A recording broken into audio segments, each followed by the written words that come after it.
تراویح کی نماز حضور نے جماعت کرائی ہے، بالکل کرائی ہے، یعنی 1400 سال گزر گئے ہیں، ابھی تمہیں یہ شک ہے؟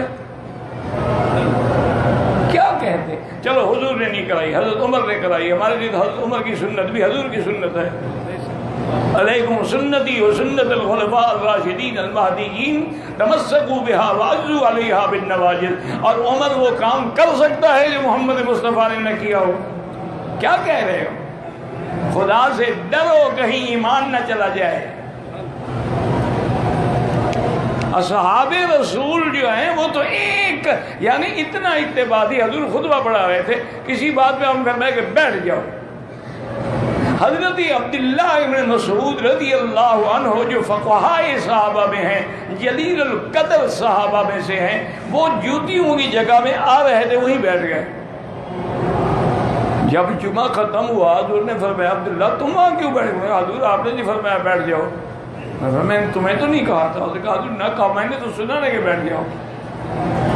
جو اتنا اتباع کرتے تھے، کیا خیال ہے آپ کا انہوں نے خود جماعت گھڑ لی ہے حضور کی جماعت کے بغیر؟ انا للہ و انا الیہ راجعون۔ یعنی اتنا اتباع عمر کے گھرانے میں تھا رضی اللہ عنہ۔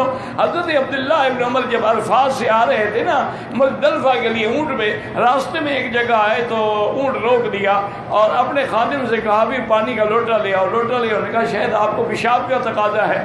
تو حضرت عبداللہ ابن عمر وہاں سے گئے، دور جا کے بیٹھے رہے اور پھر آ گئے۔ انہوں نے کہا حضرت آپ اترے بھی، پانی بھی مانگا، آپ نے پیشاب بھی نہیں۔ انہوں نے کہا اس جگہ حضور اترے تھے، میں سنت کے لیے اترا تھا، مجھے پیشاب نہیں کرنا تھا، لیکن حضور نے یہاں بیٹھ کے پیشاب فرمایا تھا، تو میں نے کہا اتباع نہ رہ جائے حضور۔ ان کے بارے میں مسئلے پوچھتے ہو جی 20 تراویح بنا دی تو عمر نے بنا دی، تو عمر یعنی عمر نعوذ باللہ کو تیرا بھائی لگتا تھا؟